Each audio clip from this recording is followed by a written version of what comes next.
Vamos a leer en la primera carta a Timoteo, capítulo 1, versículo 15. Primera Timoteo 1, 15. Palabra fiel y digna de ser recibida por todos, que Cristo Jesús vino al mundo para salvar a los pecadores, de los cuales yo soy el primero. Este verbo salvar lo vamos a encontrar también en capítulo 2, versículo 12.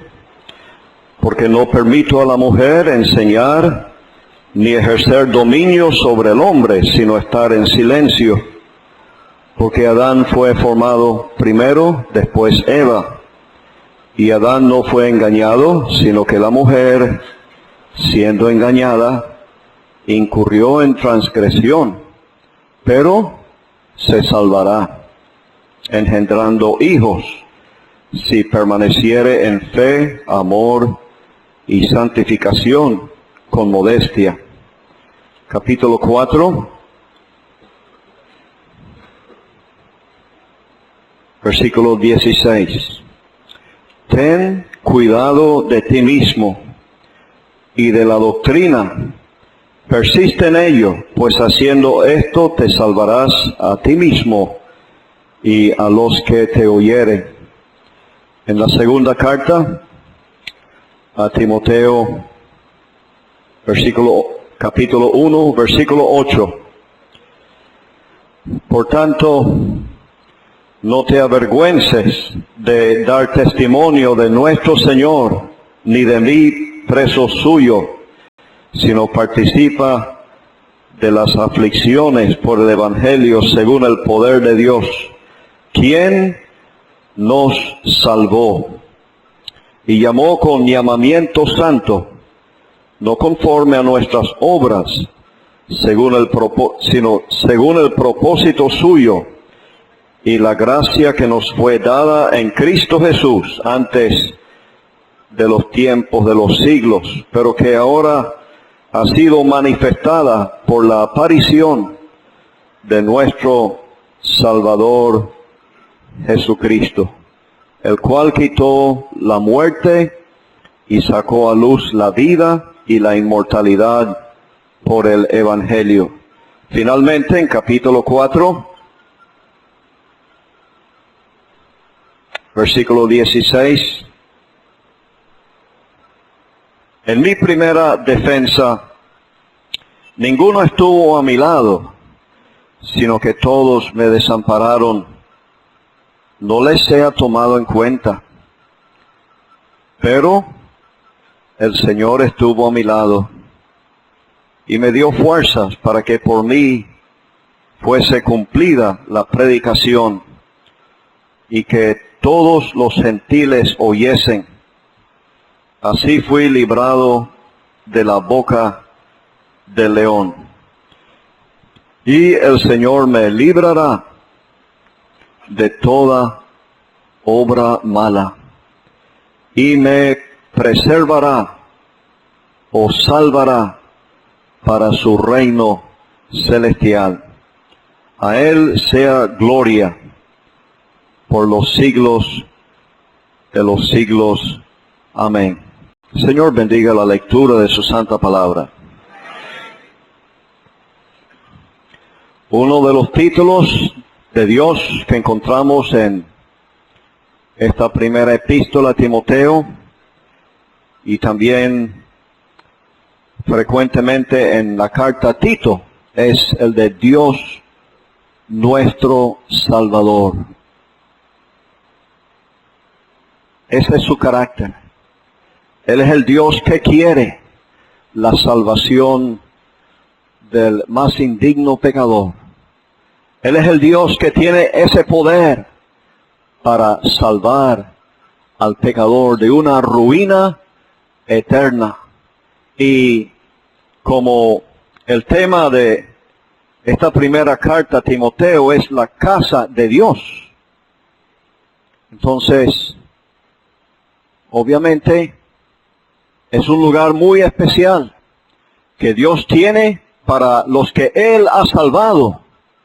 Y es el lugar donde el creyente goza de un ambiente que va a favorecer, que va a ayudarle en su crecimiento y en su preservación en medio de tanta maldad y tantos peligros espirituales. Pero 1:15 es una verdad tan sencilla. Del corazón del apóstol Pablo salen estas palabras recordando su propia salvación. Él, blasfemo, perseguidor e injuriador, no merecía sino el juicio de Dios. Él dice, mas fui recibido a misericordia. Y palabra fiel y digna de ser recibida por todos, que Cristo Jesús vino al mundo para salvar a los pecadores, de los cuales yo soy el primero. La condición espiritual de cada ser humano hizo necesario que ese Salvador viniera a este mundo, se hiciera presente aquí. De lo contrario, nadie se hubiera salvado. La salvación no es por una serie de buenos consejos. Hace falta un Salvador. Y ese Salvador tuvo que venir a donde nosotros estábamos para salvarnos. Y la obra de salvación va a traer gloria eternamente a Dios y a ese bendito Hijo de Dios, como lo expresó el apóstol en la última lectura, ahí en 2 Timoteo. A Él sea gloria por los siglos de los siglos. Amén. Ahora, capítulo 2 nos va a mostrar adicionalmente la necesidad de su venida a este mundo, porque Él tuvo que hacerse hombre para ser el mediador entre Dios y los hombres y para ofrecer y pagar el rescate. Él se dio a sí mismo en rescate por todos. Qué privilegio, hermanos, es proclamar un mensaje tan grande, donde podemos asegurar a cualquiera persona, quizás alguno en la reunión aquí en esta tarde, que no es salvo, que ya el rescate necesario para su salvación ya fue pagado. La parte suya es aceptar personalmente ese rescate, el cual se dio a sí mismo en rescate por todos, de lo cual se dio testimonio a su debido tiempo. Pero leímos al final del capítulo 2 de la mujer. Dice que ella se salvará engendrando hijos, si permaneciere en fe, amor y santificación con modestia. Cuando pensamos en la salvación de Dios, no es un momento solamente de salvación. Esa salvación se va a ver a lo largo de una vida guardada, preservada por ese mismo Salvador. Y en el caso que tenemos por delante aquí, podemos aprender que la salvación de una mujer tiene que ver con el lugar que en su gran sabiduría Dios ha designado para ella, la esfera donde ella se desenvuelve según la voluntad de Dios. Estar en la asamblea es una gran bendición. Pero aquí está refiriéndose adicionalmente que en su condición de mujer, ella puede ser preservada, manteniendo esa posición que Dios le ha dado en su sabiduría. La crianza de hijos se ve con desprecio en muchos círculos hoy en día. Y se transmite la idea de que para una mujer con grandes capacidades y talentos es una pérdida de tiempo dedicarse a la crianza de hijos.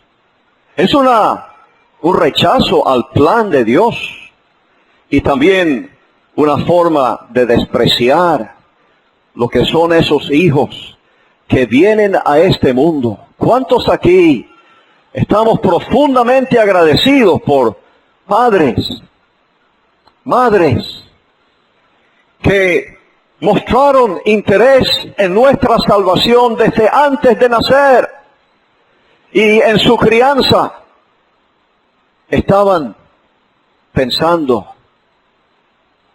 tenían la mira en nuestra salvación? Oh, hermanos, solamente en el tribunal de Cristo vamos a poder apreciar el valor de una crianza en un ambiente santo, en un hogar de creyentes. ¿Cuántos han sido salvados por esa influencia? Entonces, la hermana que acepta la sabiduría de Dios en relación al lugar donde Él ha puesto su nombre, aunque en ese lugar la parte de ella es de sujeción, en silencio, mostrando con su vestido, su porte, la verdadera piedad, ella va a ser preservada, va a ser salvada, si permaneciere en fe, amor y santificación con modestia. Siempre hay el peligro de algún pensamiento altivo en nuestro corazón, de una rebeldía interna. Tenemos una lucha con eso. Y eso, por supuesto, es un gran peligro espiritual y puede resultar en un fracaso espiritual. Pensaba también en la advertencia del apóstol Pablo a Timoteo. Él tenía una gran responsabilidad en la asamblea en Éfeso. Él no era el pastor de una asamblea. Eso es algo que no tiene ninguna base bíblica. Habían ancianos, habían sin duda hombres que Dios podía usar para ser ancianos, y las características de ellos las da el apóstol en el capítulo 3. Pero debido a la situación peligrosa doctrinalmente, el apóstol había dejado a Timoteo allí temporalmente con la responsabilidad de enseñar la sana doctrina. Entonces él le da esta advertencia: ten cuidado de ti mismo y de la doctrina. Persiste en ello, pues haciendo esto te salvarás a ti mismo y a los que te oyeren. El hecho que uno tenga ese privilegio de enseñar a otros no es garantía de que uno está fuera de peligro. El mismo apóstol Pablo, heraldo para otros, uno que anunció el evangelio a tantas otras personas, leemos el cuidado que él tenía, la preocupación interna. Él se golpeaba, se daba golpes. Quizás no literalmente, pero la tendencia que él podía ver en él mismo, él las mantenía bajo control. No sea que, habiendo yo sido heraldo para otros, yo mismo venga a ser eliminado. Hermanos, esta doctrina de la cual está hablando el apóstol Pablo en este capítulo 4, es una doctrina sana. La idea es que produce una vida espiritual sana. Es algo saludable para el creyente. Entonces, aunque Timoteo lo estaba enseñando a otros, él mismo debía tener cuidado. Permitir que esa doctrina le moldeara a él también. Ten cuidado de ti mismo y de la doctrina. Persiste en ello.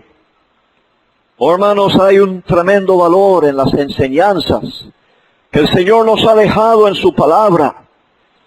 Tomándolas en cuenta, poniéndolas en práctica, nos va a ayudar espiritualmente. Muchos jóvenes aquí, Dios permita, con una larga carrera cristiana delante de ellos, tomen en cuenta estas palabras. Timoteo era relativamente joven, tenía tremendas responsabilidades en esa actividad de enseñar a otros. Hay un peligro, y es que yo mismo me haga insensible al mensaje que estoy comunicando a otros. Eso puede suceder. Yo puedo llegar a sentir, bueno, estoy enseñando a otros, estoy fuera de peligro.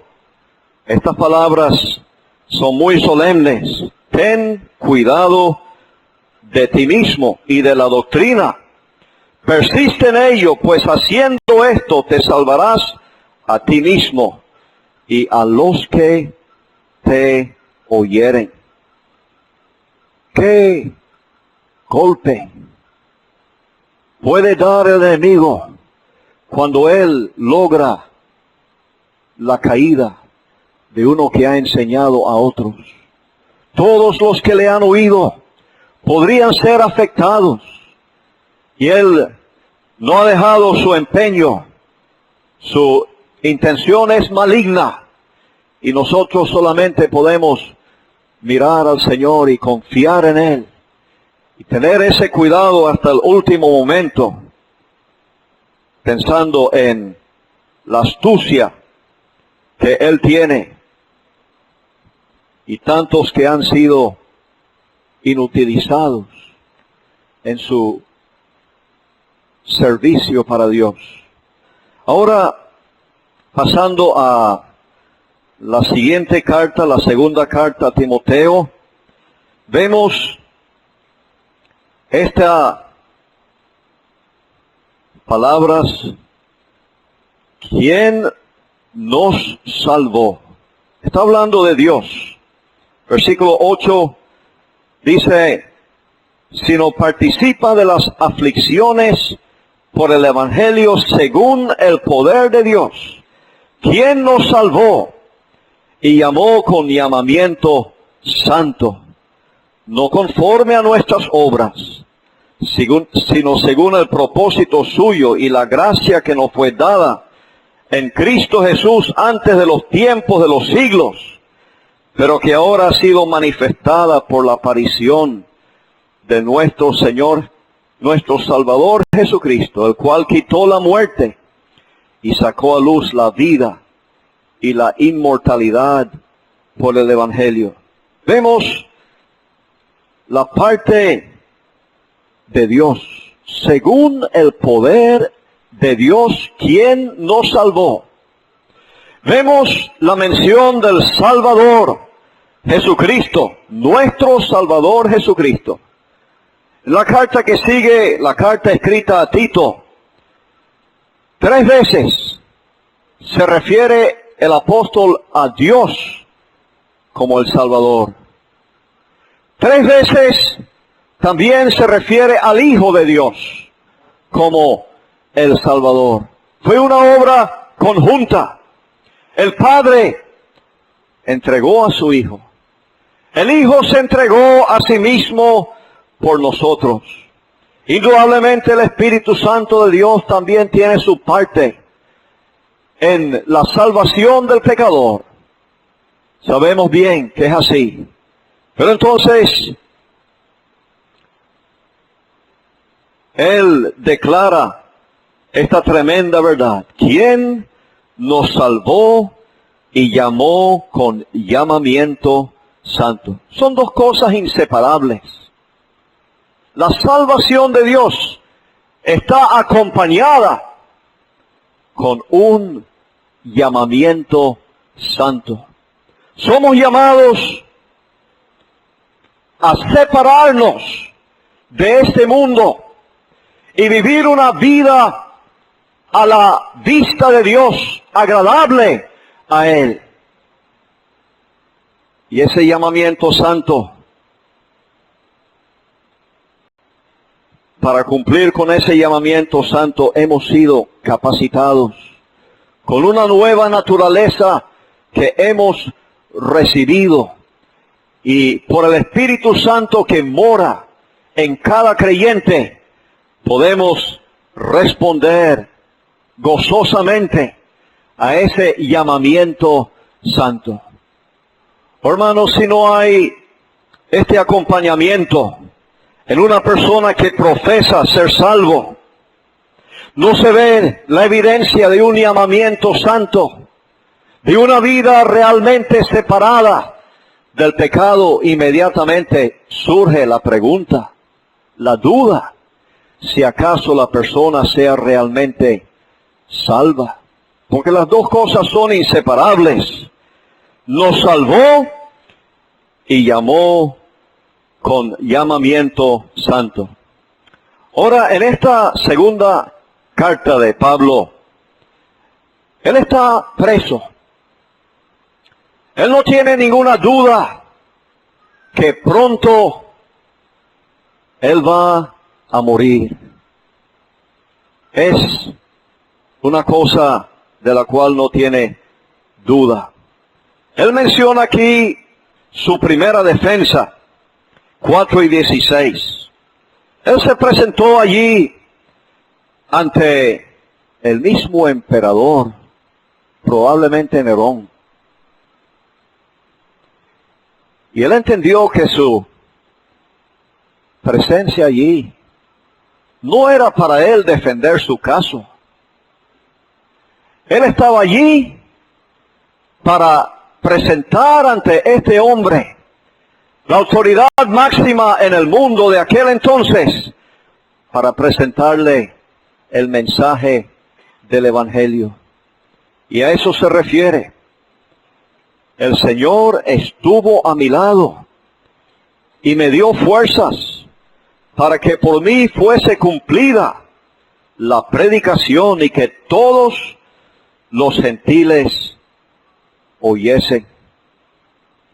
Hermanos, cuando el Señor nos salvó, trazó para nosotros, o tenía trazado para nosotros un plan, algo que hacer, algo que cumplir, una responsabilidad, buenas obras para llevar a cabo. Todo eso estaba en el propósito de Dios cuando nos salvó.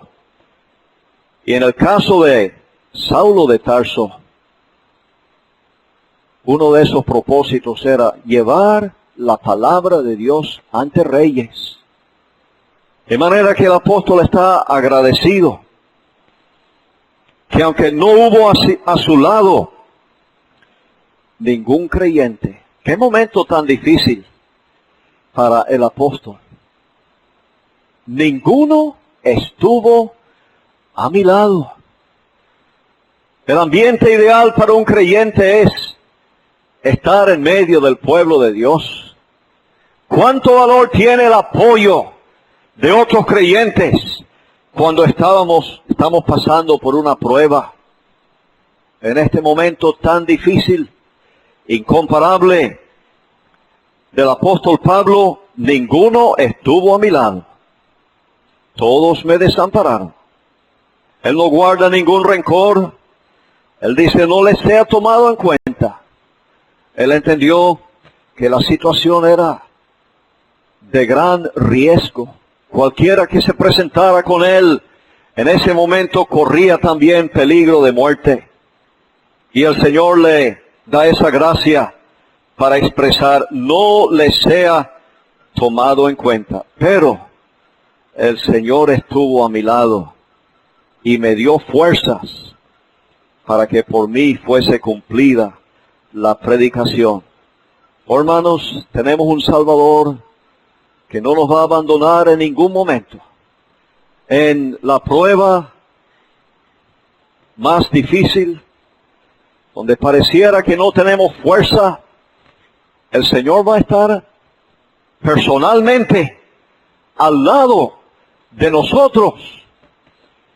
Y ojalá que como el apóstol tengamos esa ambición de cumplir lo que el Señor quiere que cumplamos en nuestra vida. Que podamos, como Él lo dice un poco antes en este capítulo, poder decir, he peleado la buena batalla, he acabado la carrera, he guardado la fe. Y Él concluye en versículo 18, y el Señor me librará de toda obra mala y me preservará para su reino celestial. Esta es la salvación de la cual estamos hablando. Es una salvación que con toda seguridad nos va a conducir a ese reino celestial. Oh, hermanos, qué agradecimiento hay en nuestros corazones por haber conocido este Salvador. Y durante una eternidad, la gloria va a estar constantemente subiendo a Él. Él va a recibir la gloria por los siglos de los siglos. Amén. El Señor bendiga su palabra.